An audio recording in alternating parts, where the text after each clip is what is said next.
ଗାଁ ଗାଁରେ ପହଞ୍ଚାଇବା ପଡ଼ିବ, ଯୋଉଟା ରାହୁଲ ଗାନ୍ଧୀ କୋଣେ ଅନୁକୋଣେ ଭାରତ ବର୍ଷର 10,000 କିଲୋମିଟର ପଦଯାତ୍ରା କରି ଏ କଥାକୁ ଲୋକଙ୍କ ନିକଟକୁ ଆଣି ଆଜି ସେଇଥିଲାଗି ଏ ଆଲୋଚନା ଚକ୍ରର ମୌଳିକ ବିଷୟ ହେଲା ଯେ ସଂଖ୍ୟା ଯାହାର ଯେତେ ଭାଗ ପାଇବେ ସେମାନେ ସେତେ এই বিষয় এই বিন্দুକୁ ନେଇ ଆଲୋଚନା ହେବ ଏବଂ ତା ବାହାରେ ଆପଣ ଜାଣନ୍ତି ଓଡ଼ିଶାର ଆଦିବାସୀଙ୍କ ସଂଖ୍ୟା 4 ଜଣ ଲୋକରେ ଜଣେ ଆଦିବାସୀ ଅର୍ଥାତ୍ 25%।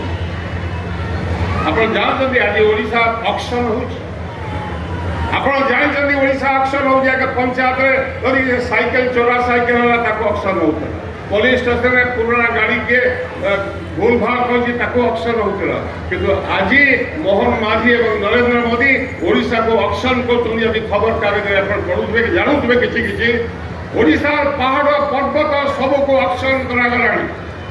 ଓଡ଼ିଶା ଆପଣଙ୍କ ହାତରେ ନାହିଁ, ଓଡ଼ିଶା ଚାଲିଗଲାଣି ସେଇ ପୁଞ୍ଜିପତିମାନଙ୍କ ହାତକୁ।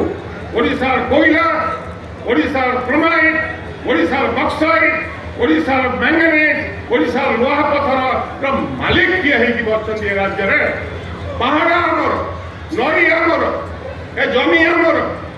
ଆମେ ସେଠି ଭିକାରୀ ହେଇକି ଘର ଦ୍ୱାର ବୁଲିବୁ, ଆମ ପିଲା ଦାଦନ ଖଟିବାକୁ ଯିବେ, ଅଥଚ ଆମର ନ୍ୟାୟ ଆମେ ପାଇବୁ ନାହିଁ।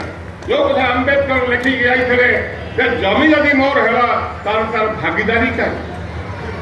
ଯଦି ମୋର ଜମି ତଳୁ ମାଟି ତଳୁ ପଥର ବାହାର